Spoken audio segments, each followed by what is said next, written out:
How do you structure your day for maximum productivity? This is an off-the-cuff discussion with the Godfather and Nikki G on this episode of the Inside BS Show. Hey now, I am the Godfather of Growth, Dave Lorenzo, and I'm here with my favorite partner, Nicola Gellermino. Hi, Nikki G. How are you today? Hi, Dave. I'm great. How are you? I'm doing terrific, thank you. So, Nicola, you have about 16 different jobs. You always have like 20 different things going on. I want you to take a minute right now and just walk the people in the audience through your typical day.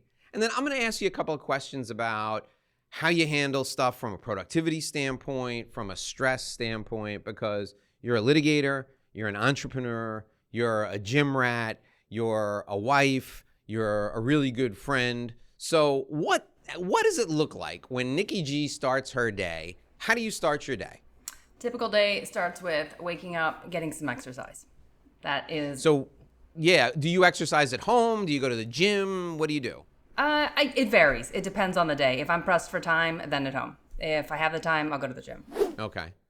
And like do you organize your workout routine in advance? Do you decide, okay, today I'm doing like legs, tomorrow I'm doing like triceps and back? Like do you plan what your workout routine is, or do you have the same routine that you do every day? Because I know that that's your time to clear your mind. So how do you decide what you're going to do with your workout first thing in the morning? Decide in advance. I know what day it's going to be based upon what workouts I've already done. That's easy. I've been doing this long enough that I already just think about it quickly, have enough experience, so I just can quickly knock out a workout knowing, what area it is. Okay, so one of the things that I know about working out, and I apply this to business, I apply it to life, is that the intensity you put into the workout determines how much benefit you get from the workout, right? So you're already fit. I would say you're probably at peak fitness. Do you go into each workout every day with like maximum intensity, or do you go in like, doing some stuff just to maintain, and it's more of a mental thing than a physical thing? How do you decide which is it? It depends on the day. I would love to say every day is maximum intensity. It's not. We're human. There are days I'm exhausted. I don't want to do it. But I know that's the best way for me personally to start my day because it clears my mind, because I feel better when it's done. So I make sure I do it. And it doesn't matter like what frame of mind I'm in. Sometimes my body decides what that day is going to look like in terms of exercise. But I know that I'm putting in the effort. I'm going to do it because it puts me in a better place. All right, so then you finish your workout routine and your gym time is done. You take a shower, you clean up, and then you start to work. What does the beginning of your work day look like? How do you prepare yourself to go to work? Like, do you organize your stuff at night before so the minute you walk in, you're productive? Or do you walk into the office and organize your stuff and then get going? My calendar is already set, so I know exactly what everything that's scheduled is on my calendar and what I need to accomplish. But what I always do is I sit down in the morning, I take 10 minutes, and I come up with a task list. And that task list goes right on my desk. Because no matter what happens, there are a few things that I absolutely have to accomplish that day around my calls and appointments. And so it's there, so I can check it off as I go through it to make sure I get it done. That way, when unanticipated things happen, and they always do, I can go back and make sure that I've caught up and ticked off everything that's on that list. Do you ever have, or have you ever had a role or a job where your day as planned was the exact day that you were going to have? Because like for me, my day as planned, it could be exactly the way I want my day to go, right? So if I have 3 things on my calendar, I have those 3 things, and then I have some tasks that I need to do for specific projects, or more than likely the biggest chunk of my day will be spent chasing a big goal that I have for the next 60 or 90 days. And that's the way my day goes. I very rarely have something that falls out of the sky. Nobody serves me, thank God, knock on wood, with a lawsuit, or a client doesn't call with an emergency, because there really are no consulting emergencies, right? Do you ever have a day that just goes exactly as it's scripted out, or does every day have some variable to it that could just throw you off? I have some days that go exactly as planned. They are fewer than most days. Most days, no. I have the emails, the phone calls that I didn't anticipate, and something that's popped up that has to be addressed. Okay. So when those things happen that pop up, how do you manage the emotional overload that comes from an immediately stressful situation, and then all the stuff that I had planned now can't get done? Like, how do you manage that emotion? Because you are a very structured person. So when that stuff comes out of nowhere, how do you manage it? How do you handle it? You have to quickly reorder your priorities. So whatever it is that's getting done that day, you need to quickly decide, okay, what's number one? If it's that emergency that came in, it has got to be done right then and there, then you know that's got to come first, and you order what's coming after that. That way, if you don't get through it all, you know you've got through everything that absolutely had to get done that day, and the things that maybe don't, you can at least push it to tomorrow, you will do so. Or maybe you need to get an extension on something, you will do so. But you've got to stop, quickly do your priorities, and then move forward. And I find if you can compartmentalize in that way, where you're just attacking one at a time, you'll get through them. That's how you manage the emotional aspect of it, is don't think about all of it, because you'll freeze. You really need to think about, how am I going to get through each of these, especially the one that just came through that I didn't anticipate, and think of it just as something you've got to attack, get it done and move on. Do you multitask, or do you just one thing and plow straight through? Depends on what it is. If it's something where, for example, I know it will take me an hour or 2 hours, then I've got to set that time aside. Because if you multitask, and there's data behind this, you will be more inefficient. So you've got to be able to approach it in the way that is most efficient for you to have the most productive day. Hey, Nikki G, did you know you can also get our show as an audio podcast? Of course I know you can get the show as an audio podcast. I'm on it. But does our audience? I don't know. So those of you who are watching on YouTube, you can find us wherever you get your podcasts. Just search up the Inside BS Show with the Godfather and Nikki G, and you'll find us right there. Click the follow button so that you never miss a show. Now, there's a couple of reasons why you're going to want to do that. Nikki G, tell them what the first reason is. You get to ask us questions. That is exclusive to our podcast listeners. Yeah, we only answer listener questions on the audio version of the podcast. We don't do it on video. So if you want to hear what everyone's thinking, or if you want to ask us a question, you got to download the audio podcast. The second reason, and my favorite reason, is because you can take us with you. You can have a little Nikki G in your pocket while you're working out in the gym, washing the dishes, or walking the dog. I love me some Nikki G in my pocket when I'm walking the dogs. I don't know about you, Nicola, but that's one of my favorite things to do. Absolutely. Take us with you. After you watch this episode here on YouTube, go to wherever you get your podcasts, click the follow button so we can go with you on your journey and you can ask us questions. We will see you, or more like hear you, there. Yeah. All right, so you're working through the morning. Do you have there's a work method called the Pomodoro method, where you work in like 30-minute increments and then you take a 10-minute break, or 50-minute increments and then you take a 10-minute break.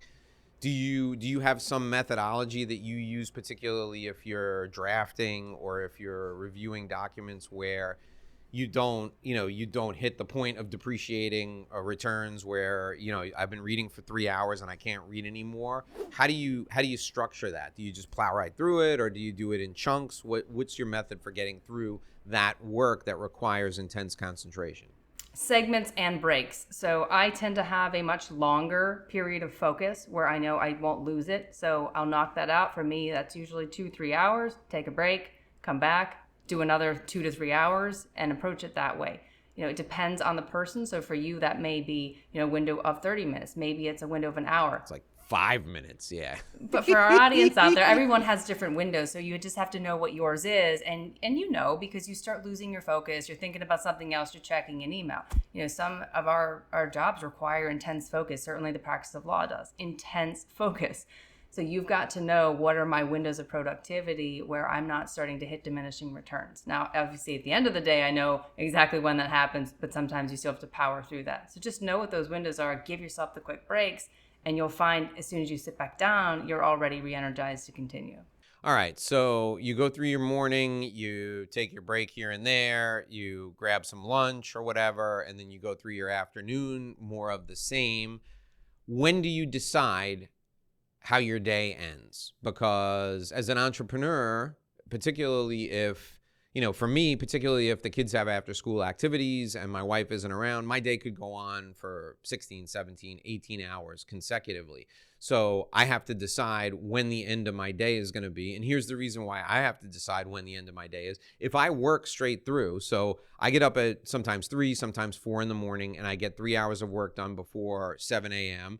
I usually have a 7 a.m. meeting or a 7 a.m. phone call, and then I'll take a break, walk my dogs, and come back, do some project work or take client calls, go to lunch, come back, do some project work, take client calls. Then I have to make a conscious effort to end my day, say, at 5 or 6 o'clock, because if I don't, my work is not as, the quality of my work is not as good.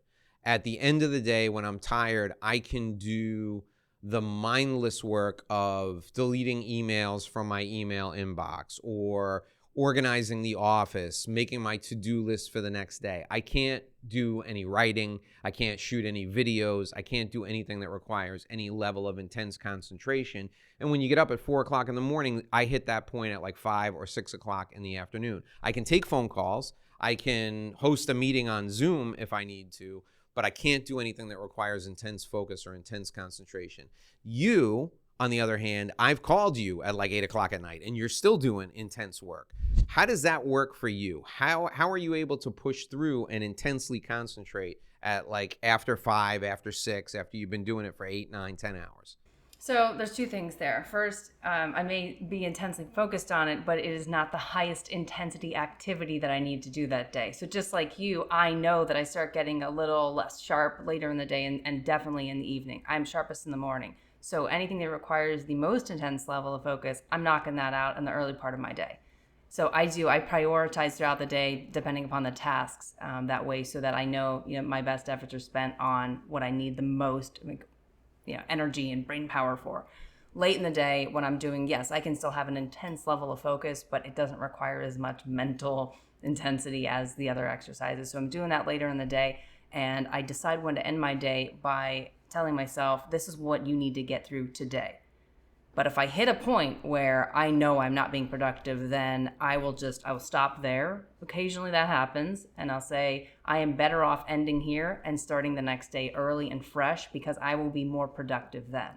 Yeah, and then what I do after all that's done, right? I have dinner with my family, watch the baseball game with my son, or play a board game with my daughter. Then at like 9:30, 10 o'clock, let's say, when everybody's just winding down right before bed, that's my time to jump on Audible and go through an audio book. And I like to, when I'm listening to audiobooks, take notes. And that I can do when I'm fatigued and it doesn't have any impact. Or watch educational videos on YouTube, that sort of thing.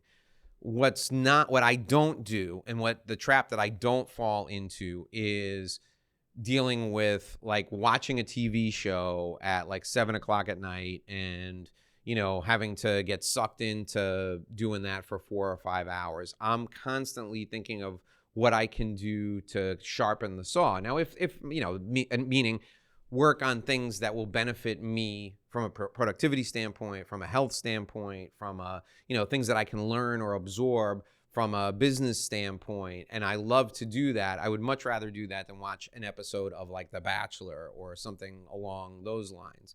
Now, of course, if there's, a TV show or a movie that we want to watch as a family and we all want to watch it together, of course, I'm going to do that. But for me, that is how I kind of relax and unwind, is by watching like a great YouTube video from somebody who's a marketing genius, and they're going to teach me the latest marketing technique or that sort of thing.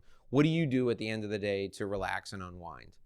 So a signature end to my day is watching something, and it's not, hours of TV. I don't watch that much TV at all. I really don't. I do kind of what you do when you come home. I watch the videos and other things that may help me with productivity. But my end of the day wind down that I always engage in is watching something that is mindless. It's fun. It will make me laugh. It will help relax me, so I'm not thinking about the day at all. Best shows for me to do that: Seinfeld. I'm not kidding. I'm still watching reruns. I absolutely love the show. Curb Your Enthusiasm, Ted Lasso. It's something lighthearted. It's something that takes your mind off it. Like I said, it's just a great way to take away the day and to just end it. There's a theory, and this is what we're gonna wrap this show on today. I want to get your opinion on this. There's a theory that a gentleman by the name of Dan Sullivan has. He's the founder of Strategic Coach, which is an excellent coaching organization for entrepreneurs. And he has this theory of free days. And what free days are, it's just an entire day where from the beginning of the day to the end of the day, from the time you get up in the morning to the time you go to bed at night, you don't do anything related to work. So maybe you go hiking or go boating or just go to the beach or hang out with your family. You turn off your phone.